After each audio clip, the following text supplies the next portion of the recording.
Welcome, everyone. My name is Nikki Johnston, and I'm with Transition Advisors. Our webinar today is Understanding What Your Partnership Agreement Should Include. Before we begin, we need to cover just a few important items. First, please close any other programs that you may have running on your computer. This will help to ensure quality presentation and reduce any audio issues. Transition Advisors LLC is a proud and approved sponsor on the National Registry of CPA Sponsors, per NASBA. In order for you to receive your 1 CPE credit for today, you must complete the 2 requirements. The first is that you participate in 3 out of the 4 polling questions. And please note that GoToWebinar does monitor your participation in those polls. Next, you must complete an online evaluation. And if you registered for today's webinar directly through Transition Advisors, you'll receive a link to that survey and an email from me later this afternoon. Once you've met both of those requirements, then your CPE certificate will be emailed to you within 10 business days. Now, in order to fully participate in the webinar, please take just a moment to familiarize yourself with the control panel. It should be on the right-hand side of your screen, and there's an orange arrow near the top that you can use to minimize the control panel if you'd like. During the presentation, all of the participants are muted, but if you'd like to communicate with us, you can just type any questions that you have in the chat box at the bottom of the control panel. And just type it there and click send, and time permitting we'll answer all of your questions during the presentation today. Finally, I'd like to remind you that Transition Advisors offers a free 1-hour CPE webinar each month, and we have 2 webinars remaining before we take a break during tax season. The one next month is called Back to the Future, and then we have one in January about how tax season impacts mergers and acquisitions. You can see both of those webinars and find the links to register for them on the CPE course section of transitionadvisors.com. Now, just as a quick reminder, you did receive an email that had a link to the PDF of the slides for you to download and follow along. I also just sent that link to you via the chat function, so if you'd like to download the PDF, you're certainly welcome to do so. And now I would like to introduce our presenter for today. Terry Putney is the CEO of Transition Advisors. Thanks so much, and I hope you enjoy the webinar. Thanks, Nikki. A couple other things before we get started here. This webinar is being recorded and will be loaded onto our website. And so if you want to go back and review it again, you can. And or if you want to pass along to one of your colleagues that they should look at it, then they'd be able to do it that way. They would not be able to obtain CPE credit that way. A little bit of information about Transition Advisors. We are a national consulting firm. We work solely with accounting firms on ownership transition issues, which means that we deal with mergers and acquisitions, and we deal with internal succession planning, and then we also work with owner agreements. And so the work that we do in the merger and acquisition area includes conducting searches for either buyers or sellers, depending on which it is that you're looking for, assisting in the negotiation, structuring the deal, creating valuations and deal structures and so forth. In the internal matters, we work with helping firms figure out if they're in a position to execute an internal succession plan, what it's going to take to do that, and then actually building the plan and helping with either redrafting or modifying their owner agreements, depending on what's necessary. And that's what we're going to focus on today. I would like to make sure you understand that today's webinar is solely about the partner agreements in accounting firms. And so we're going to focus strictly on accounting firms in this webinar. The key elements that we're going to deal with in today's webinar are compensation issues, equity, how to define and allocate equity within the owner agreement, governance issues, dealing with retirement and other types of terminations that an owner in an accounting firm would go through, admitting new partners, and then some other miscellaneous matters that are important to the structure of any partnership agreement or owner agreement. So with that, we're going to start with our first polling question, get the first one out of the way. Remember, we do have 4 of these. And I'd like, I'll turn it back over to Nikki for a second here. All right, thanks, Terry. The question there is on your screen. Does your firm have an owner agreement? You can see the 4 options there. For each of our polls today, we'll open them for about 30 seconds to give everyone time to answer, and then share the results before closing them.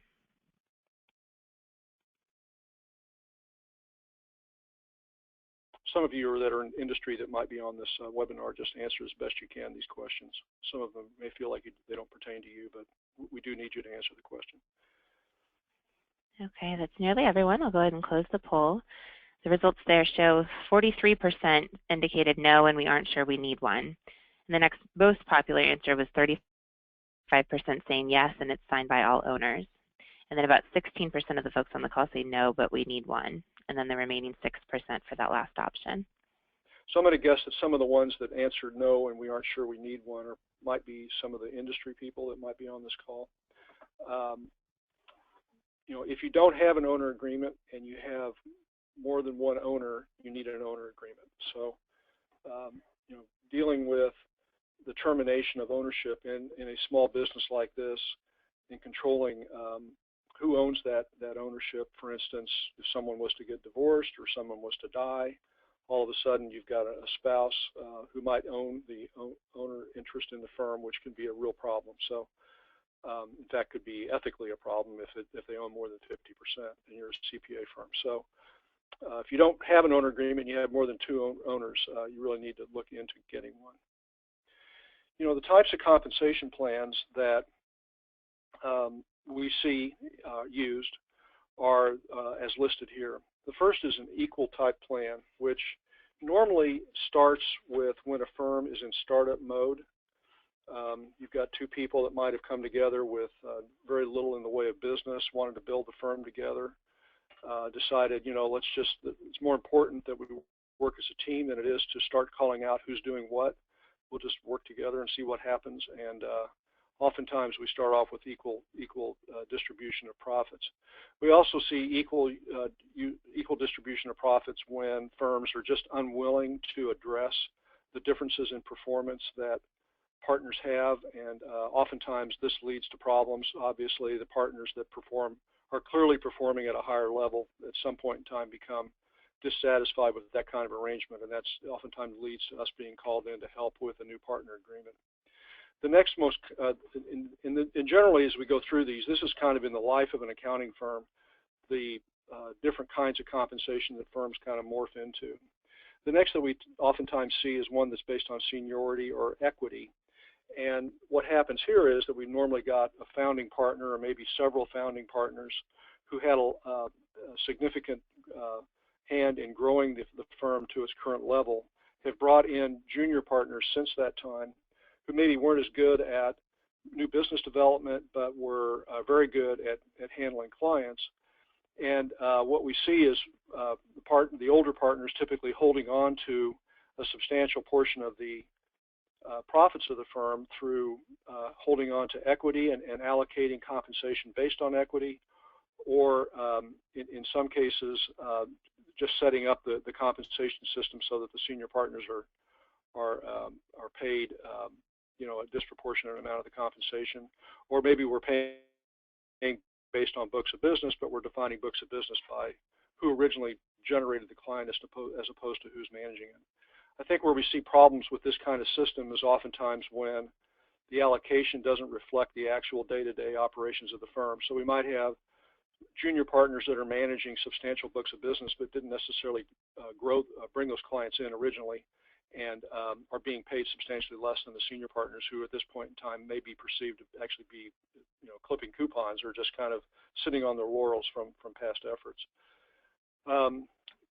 We see a lot of firms using pure formula type approaches, you know, massive spreadsheets, but typically the performance metrics that we see most often would be books of business, billable hours, new business, and equity. Those are typically the formula, and it's a matter of saying, you know, how much of each we're going to allocate to each of those areas.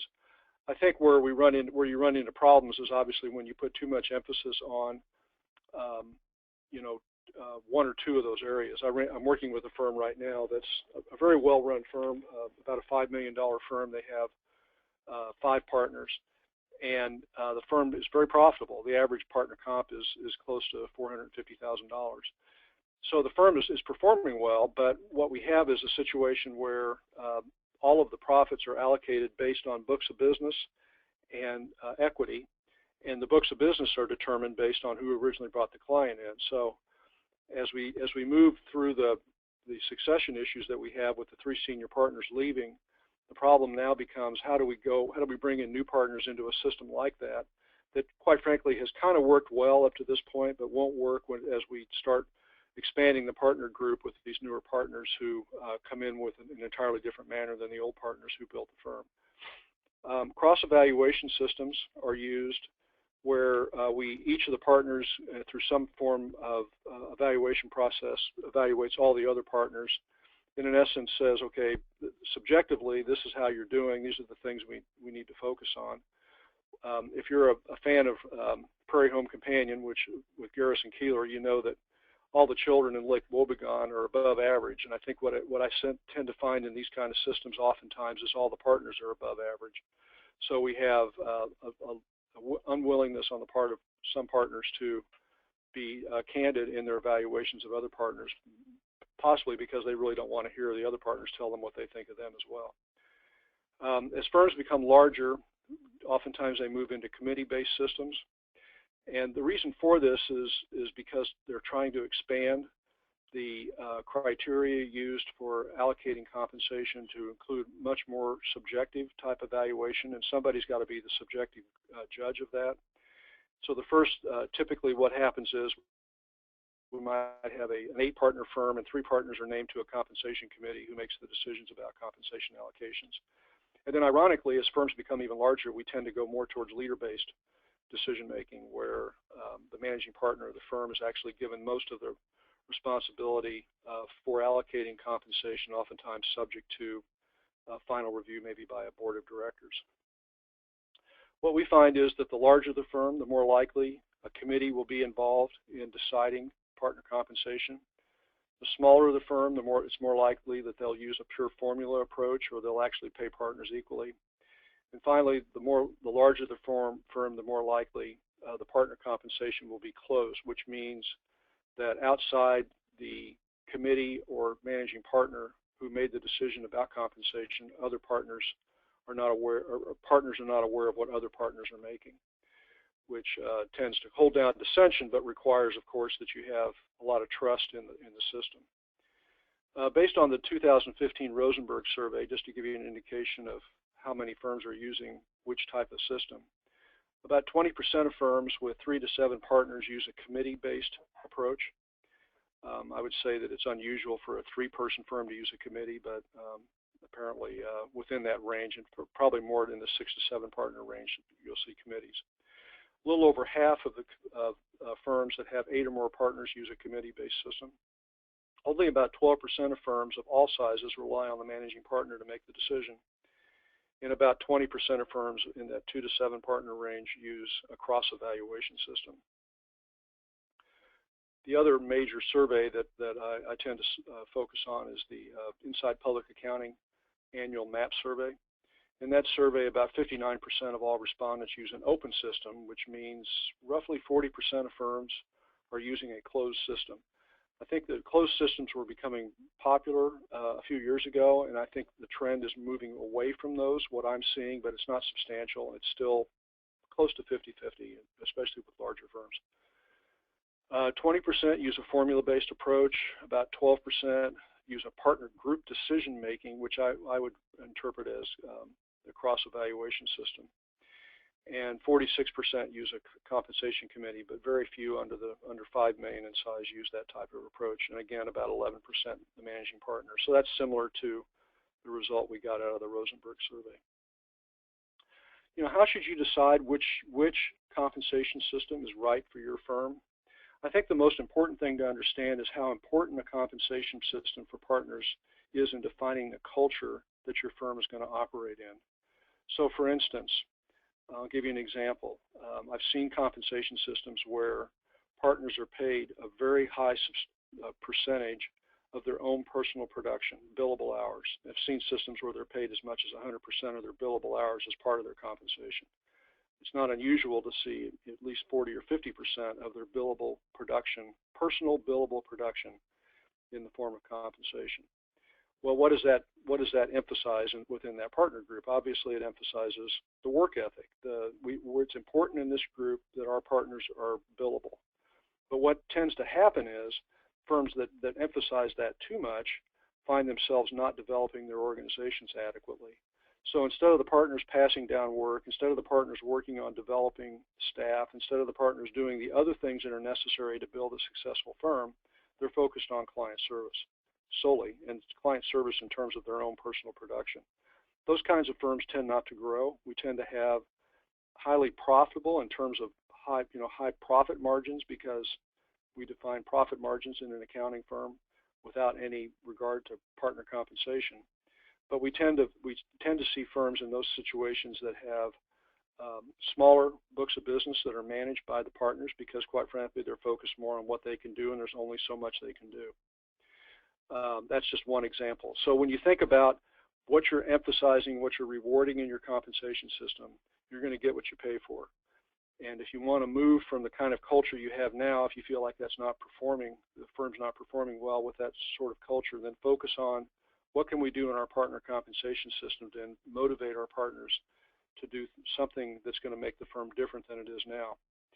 The other question that I often run into is, how do we move from the system we have now to a new one without too much turmoil? You know, one of the things that I think is important is to keep in mind that it's very difficult for partners to accept a system that's going to create a significant amount of risk that they're not used to within their compensation system. So first off, it's hard to change compensation when the firm isn't growing.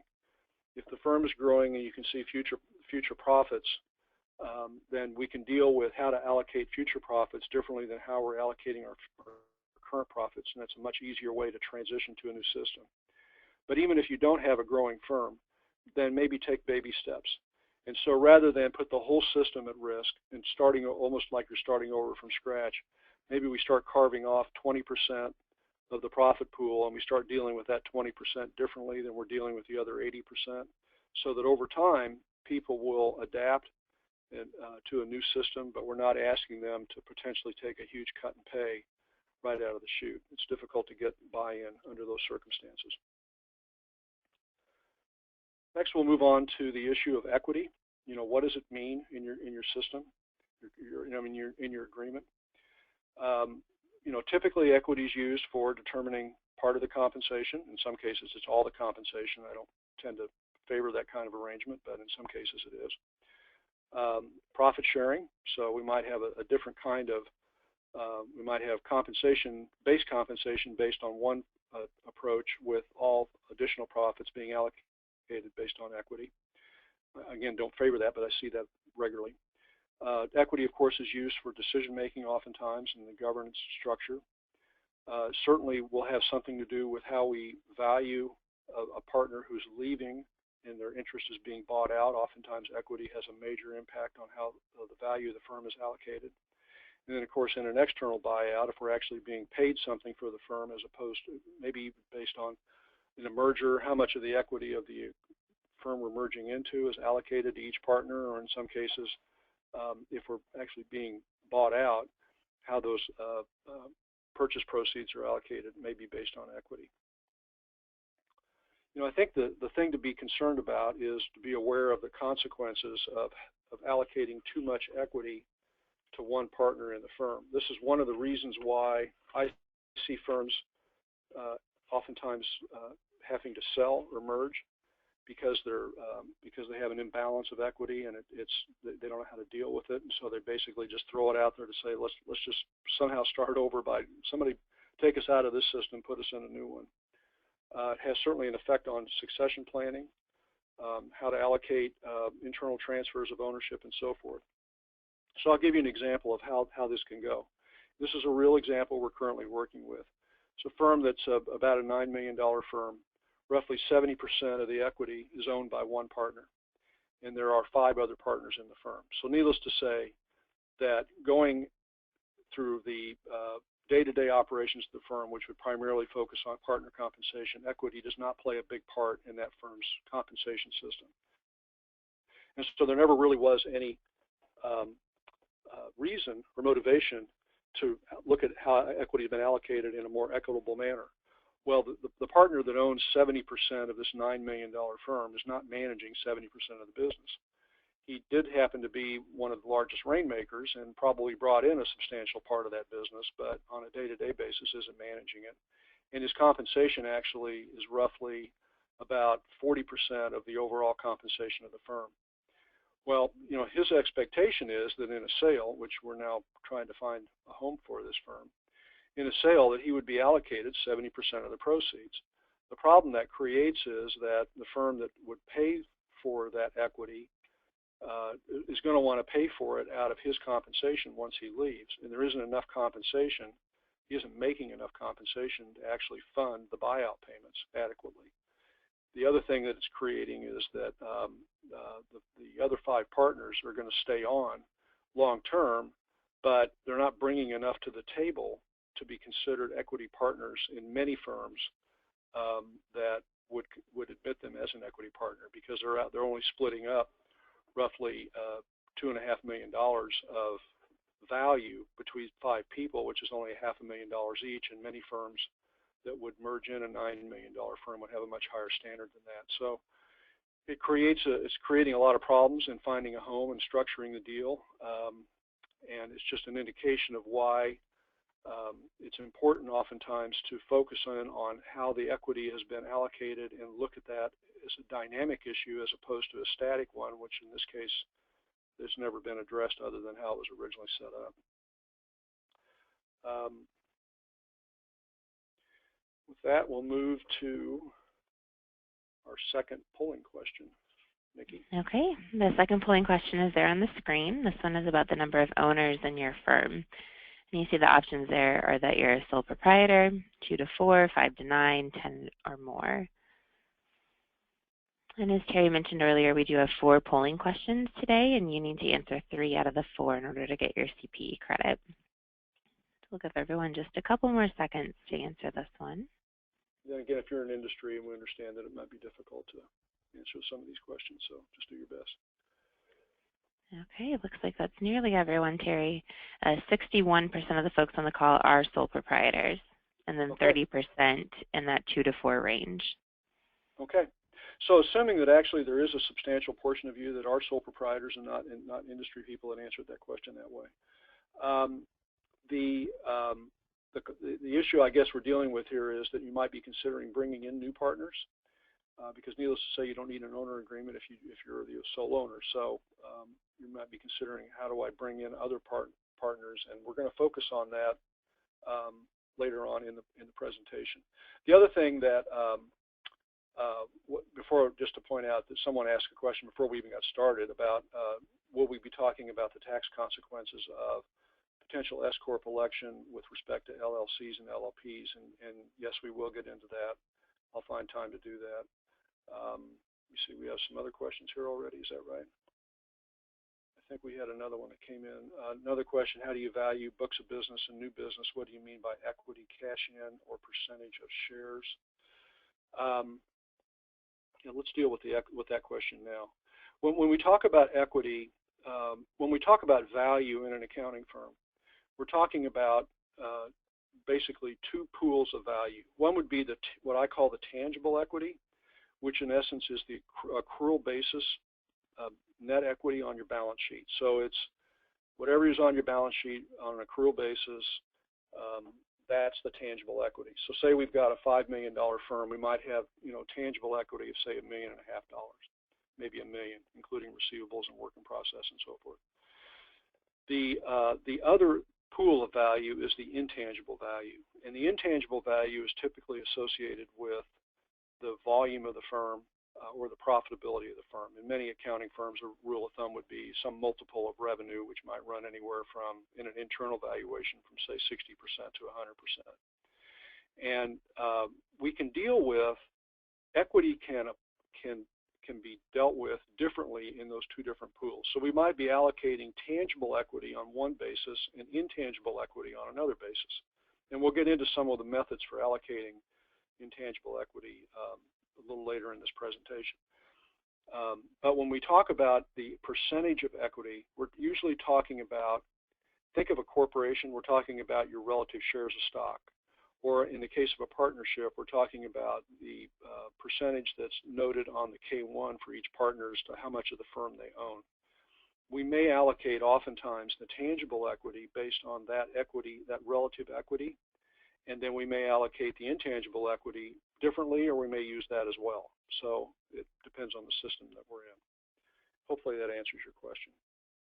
Then another question come in, what is the fair formula to purchase a CPA practice?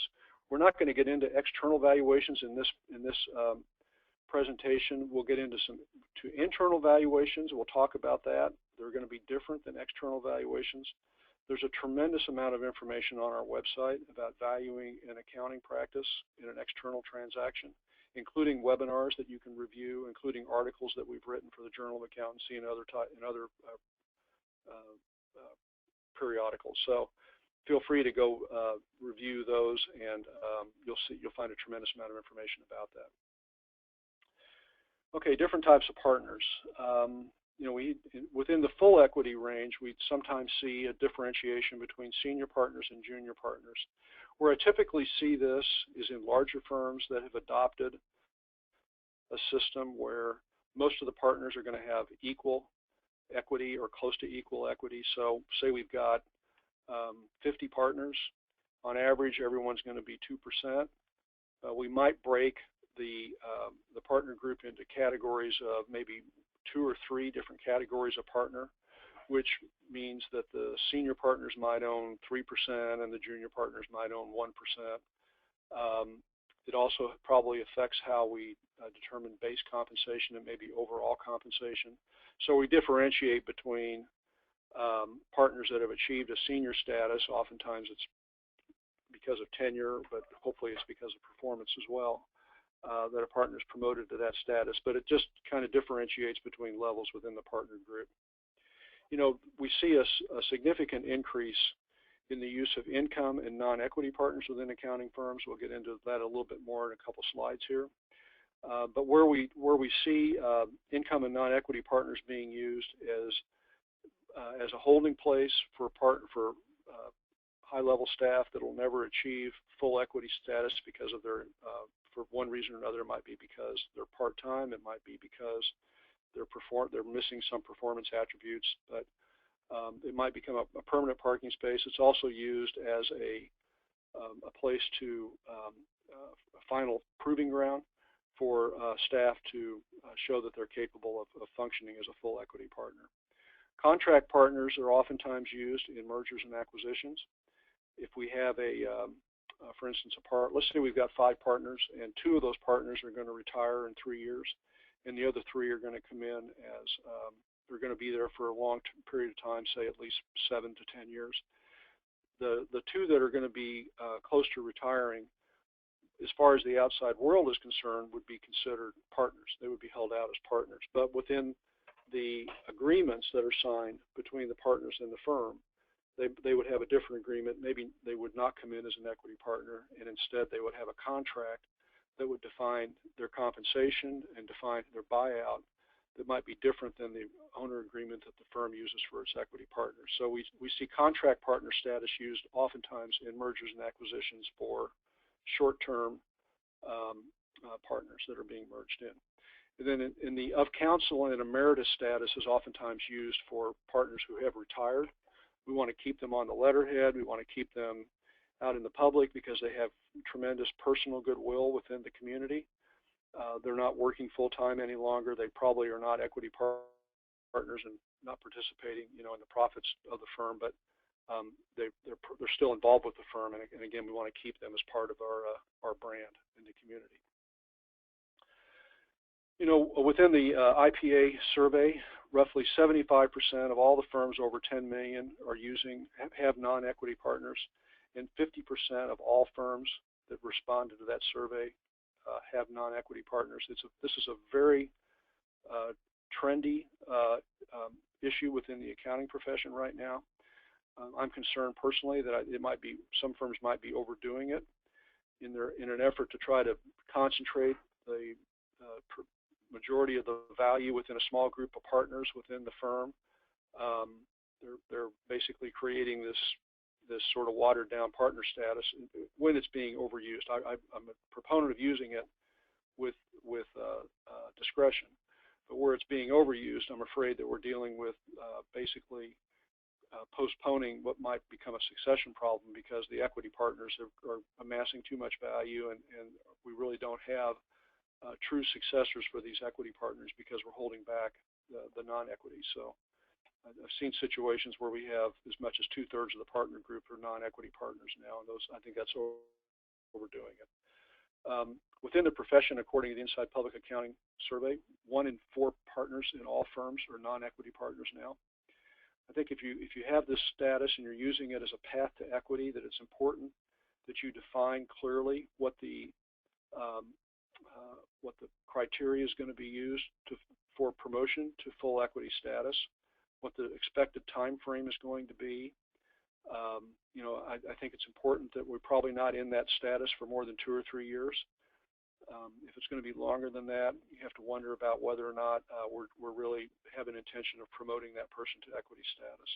There are situations where it's appropriate to put someone in non-equity status on a permanent basis. And again, it would be because of they're part-time or because they're just there's some performance attribute that we all agree they'll never be able to achieve at equity partner level.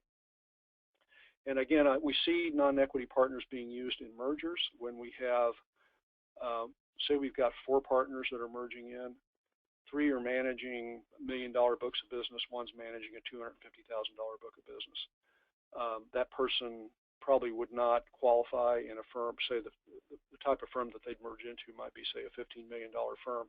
That firm, the person with that smaller book of business would not qualify for equity partner status in the firm they're merging into, but rather than demote them to non-partner status, we can promote or bring them in as a non-equity partner, which would help them maintain their status within the community, but not give them the full benefits of equity.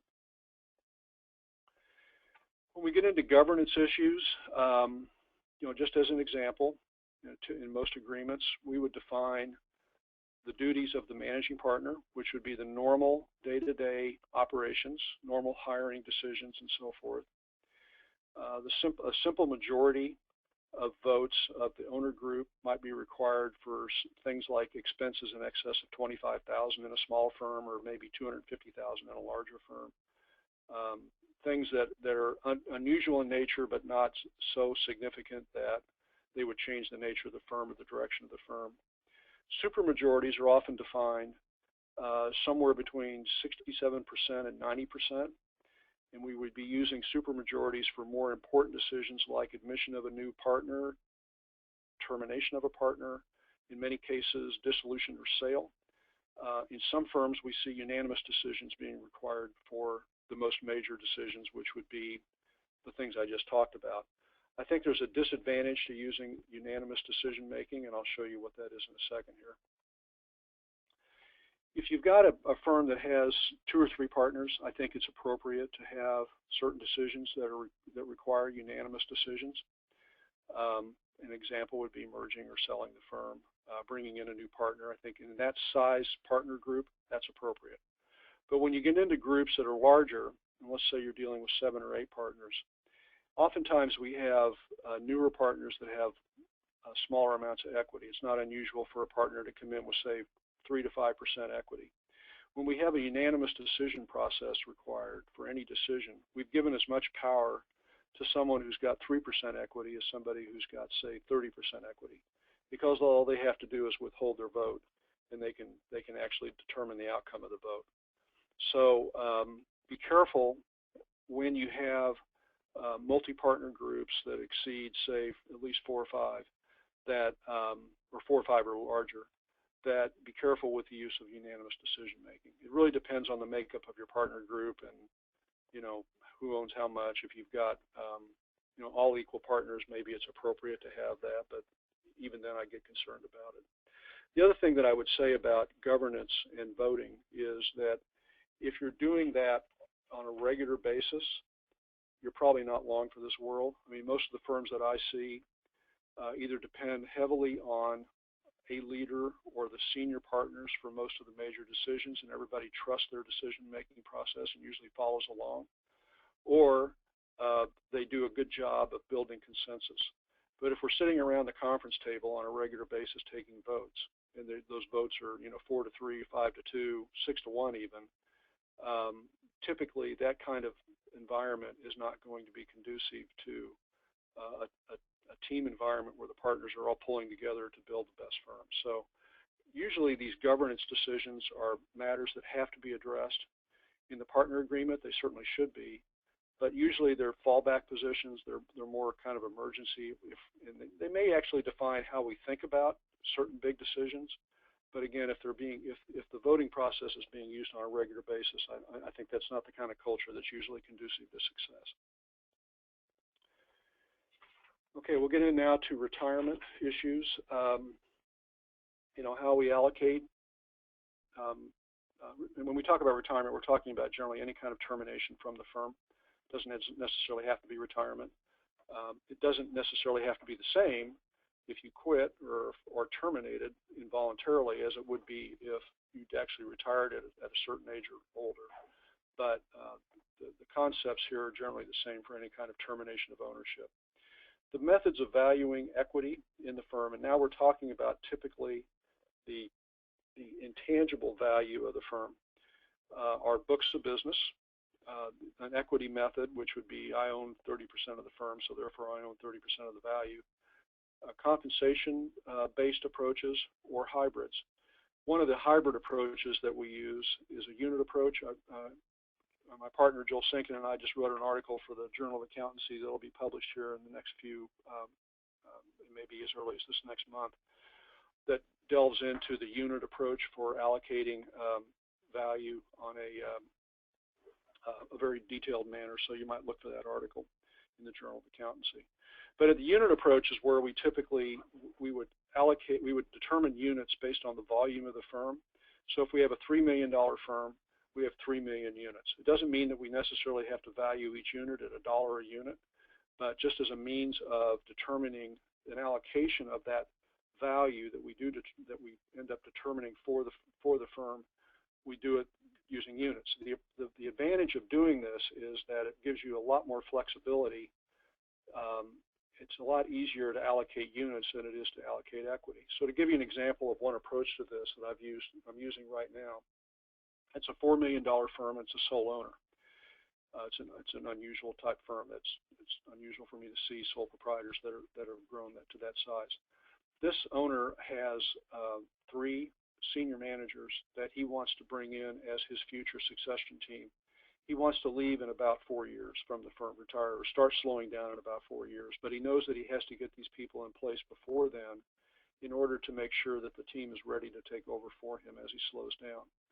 So in looking at how we're going to deal with the allocation and transfer of ownership between himself and them, one of the concerns he has is how would they start buying him out now because he's not ready to start taking a cut and pay, and there's no way for them to pay for it if they don't have more profits allocated to them. So what we did was we created 4 million units in this firm, and we allocated all 4 million units to him. Then as the firm continues to grow, which he expects it will, he's going to be sharing the future growth of the firm and therefore allocating the future units that are created from that growth on some other basis. It's not all going to go to him. In fact, he may not allocate any additional volume to himself. So say the firm grows to $5 million before he starts slowing down.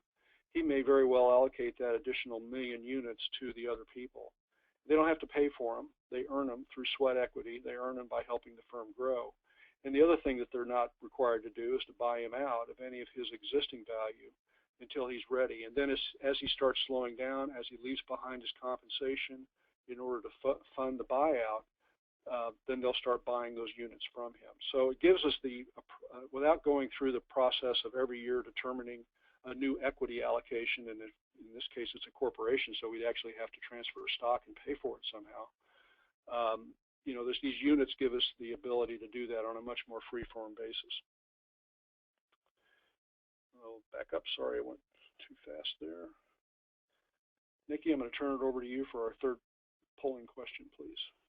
Okay, the third polling question is on the screen now. I believe our approach to valuing our owner's interest in the firm is, and your choices are fair and affordable, fair but I'm not sure we can afford it, not fair too rich, not fair too low, or the we don't have an agreement option, which we know will apply to many of the folks on the line. And this is our third of 4 polling questions today.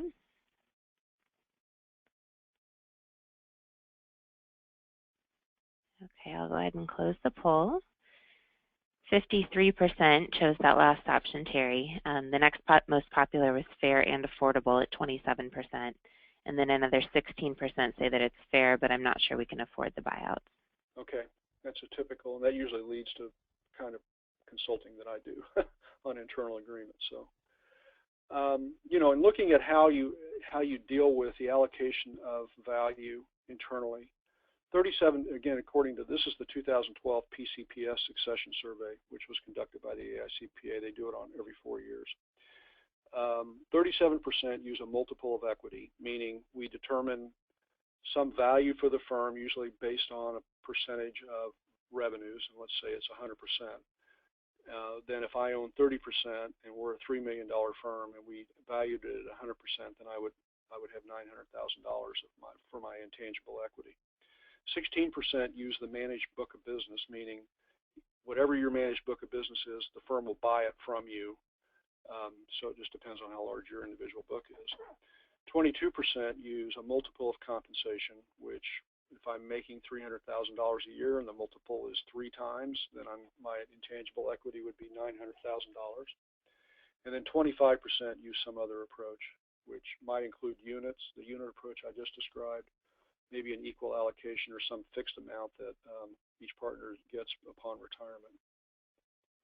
Again, keep in mind the total value typically means we're talking about intangible value, which would be using one of those systems that I just went over, and then tangible equity on top of it, or capital accounts if you have a partnership agreement. So if I have, you know, if I'm allocated $1 million of intangible value and I've got a $300,000 capital account, my total buyout would be $1.3 million. You want to make sure that you're comparing, you know, all terms when you think about how your agreement compares to other people. It's amazing how often we only talk about part of it. So I've seen agreements where the capital accounts weren't paid out in addition to the intangible equity. I've seen agreements where the intangible equity was paid over, say, 3 years as opposed to 10 or 15 years, which it might be in another agreement. Tax treatment can be substantially different. We might be paying interest on the deferred payments in some cases. In many cases, we're not. So if you're comparing your agreement to somebody else, another firm, make sure you understand all the details of the terms, and don't assume that it's when they say, well, we get paid 1 times, you know, 1 times revenues times my equity amount, there's more to it than that. You know, when we talk about the right financial arrangements, we're basically talking about a backwards valuation. That's what Joel and I like to call it, which means that you want to make sure that you're rewarding your retiring partners for building up the value in the firm that's been built, but don't expect the people that are buying you out to lose money doing the buyout. If they have to borrow money or have to take a cut and pay in order to make the payments, the plan is unlikely to be successful. You know, when we talk about the amount of money we have available to make a buyout, we're basically talking about the retired partner's foregone compensation. And we're going to use that foregone compensation for 3 things. We're going to pay the person off. We have to replace that person, and we should have some upside left for the remaining partners to assume the additional work and the obligation that they're taking on. So here's an example. Say we have a retiring partner whose compensation and benefits is $300,000. If we decide that to replace that person would cost $120,000, and typically I determine replacement costs based on what it would cost to replace their productive capacity. So if they're producing, you know, $250,000 of billable time on their own time, usually would use 40% of that, might be $100,000. In this example, it's $120,000. So what we have available for the buyout payments and the upside we're trying to create is $180,000.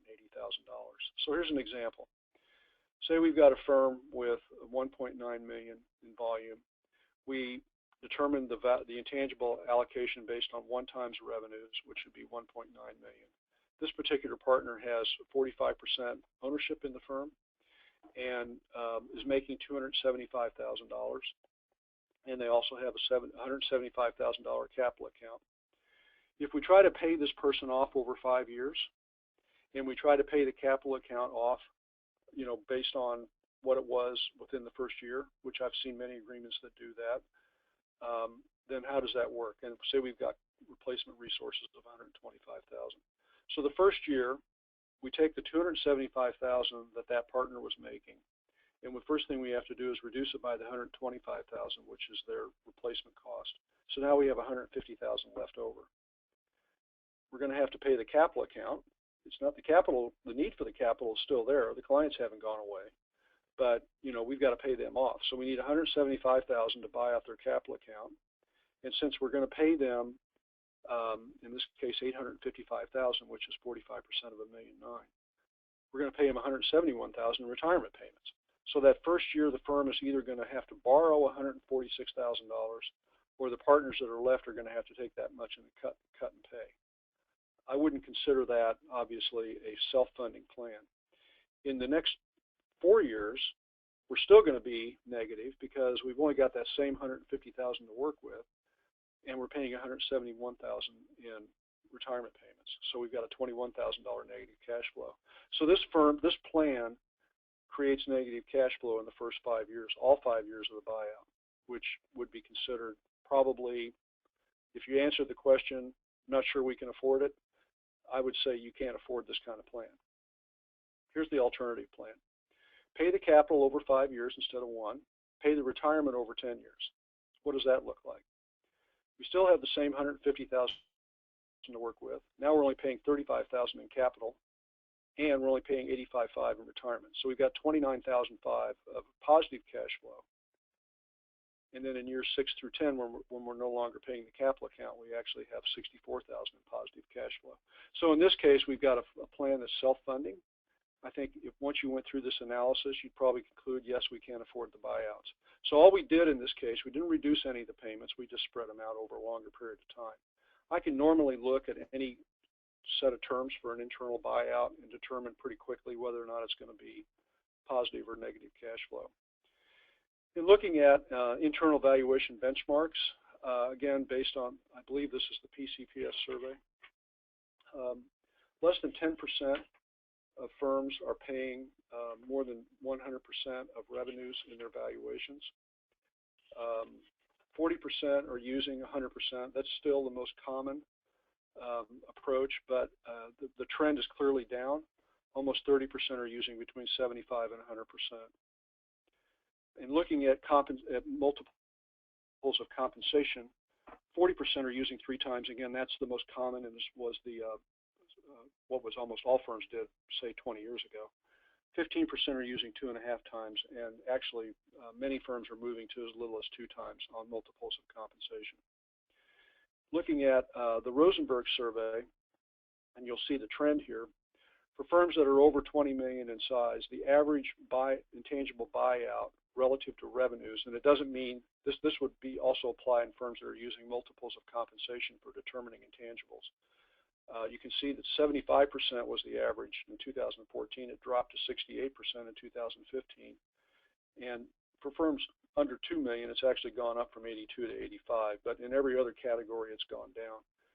And generally, what my rule of thumb now is about 80% is what you would consider to be average within the profession.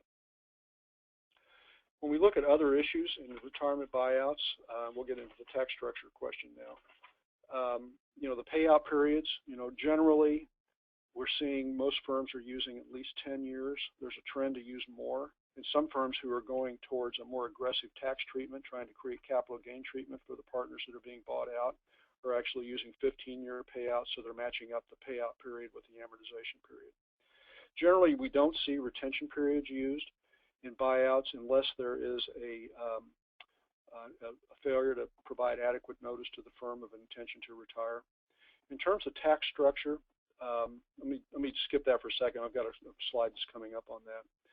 Caps we're talking about are usually, what we're talking about here is the total amount that can be paid to all retired partners as a percentage of either profits or revenues to make sure the firm isn't bankrupting itself with buyouts.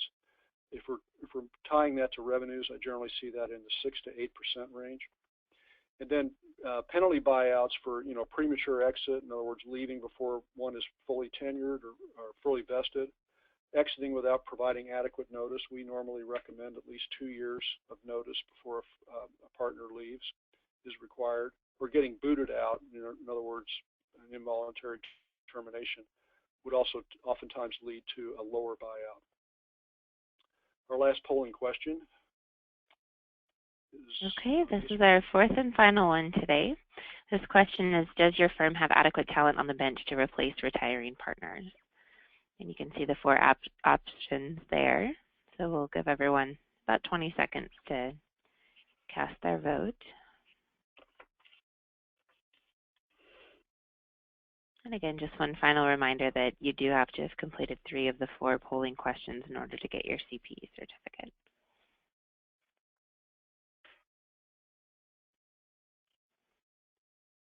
Okay, I'll go ahead and close the poll. The results are there on the screen. 36% chose that we don't plan to pursue internal succession option.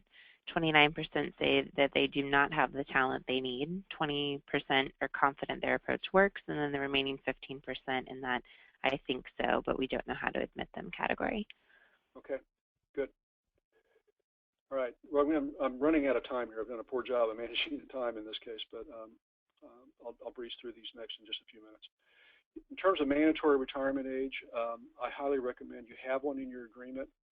66% of all firms in the Inside Public Accounting Survey have a mandatory retirement age, and you can see how it breaks out. It's typically 65%, although I see the trend being to tie it to the Social Security retirement age. It's important to have a mandatory retirement age because otherwise you're kind of flying blind in terms of when a partner's going to leave.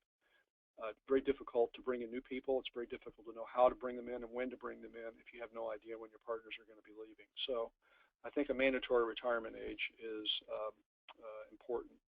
And if you want to talk more about that, I'd be happy to do that offline about some of the other the ways to look at that. Vesting, it's appropriate to use, especially when you have a compensation-based approach, or when you're trying to make sure that your succession team will be in place to buy out your senior partners.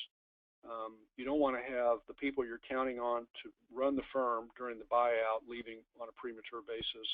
You can't keep them from leaving, but you certainly can keep them from cashing their chips in early. So typically, we're recommending tenure vesting of between 10 and 20 years with some cliff vesting anywhere from 5 to 15 years.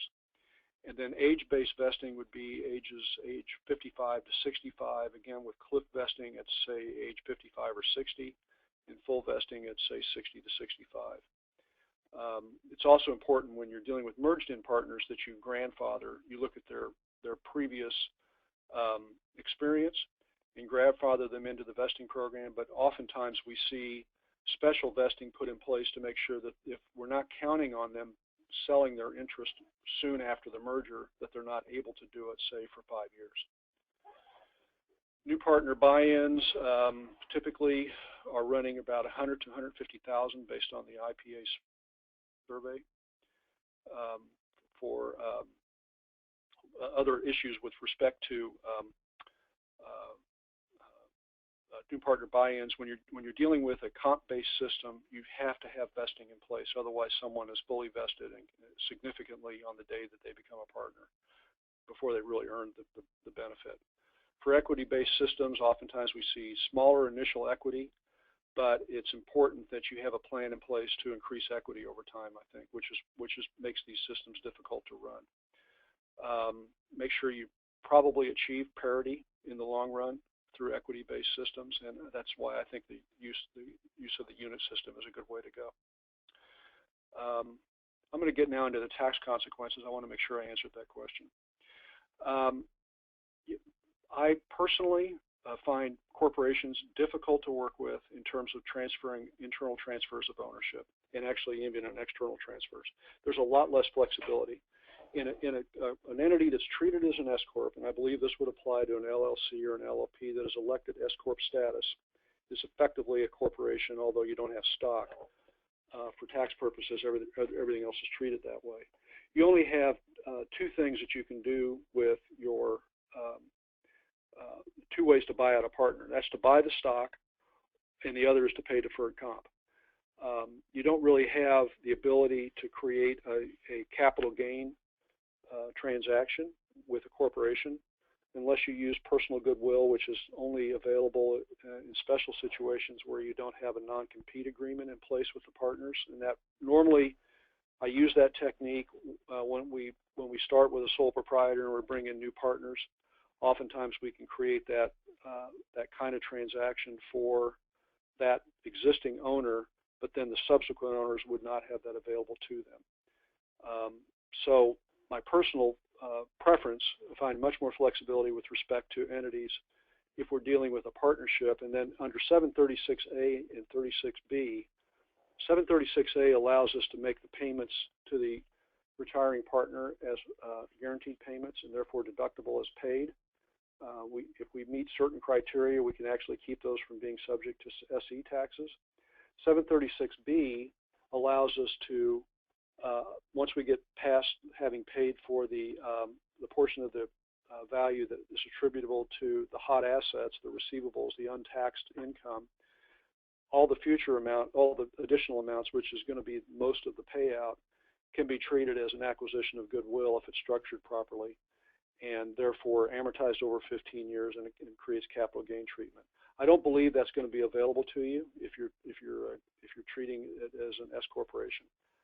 I can't answer that exactly because I've only run into two situations in all the work I've done with entities that were LLCs or LLPs treated as an S corporation. It's not a common approach. So my personal preference would be that you use more of the partnership approach. But I understand there may be some other reasons why you want to go with the S corp. The other thing I'd point out is 409A is an important code section that dictates how we, whether or not, I'm sorry, messing around here, that dictates how we, let's get back to where we were. Sorry about this. Is it going backwards? What am I doing here?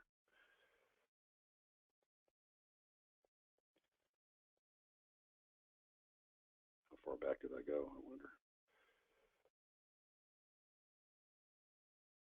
Sorry about this. 409A is a code section that dictates how much a partner can work in the firm after having retired without disqualifying the plan for all the other partners. So it's important that you look at the requirements of 409A. Additional information I'd suggest you look at on our website. These are webinars that we previously have recorded that you can download on our website. If you go to the AICPA, has a succession planning resource center that we helped draft that has a whole lot of information about overall succession planning. I'm also a member of the CPA Consultants Alliance. These are the other members of the alliance. I've attached a white paper that we did on succession challenges. It's not the whole white paper. It's a series of slides that discusses that. We're not going to go through them now, but I attach them so you can refer to them at your leisure. And I suggest that you look at our website, at the CPA Consultants Alliance website. If you have any other questions or want more information, go to our website. You can always send me an email and ask a question. There might be some questions I did not get to here that I'm going to answer in the next few days. We'll send out an email response on all the ones we didn't answer. And with that, I'm going to turn it back to Nikki. Sorry for running over to new people. Thanks so much, Terry. Thanks, everyone, for attending. We did have a couple questions. As Terry mentioned, he'll address those to everyone in a follow-up email. And you will receive a follow-up email from me later this afternoon if you registered through Transition Advisors with a link to the survey. Within 10 business days from completing that, you'll receive the CPE certificate from me. Thanks again, Terry. Thanks, everyone, for attending, and have a great day.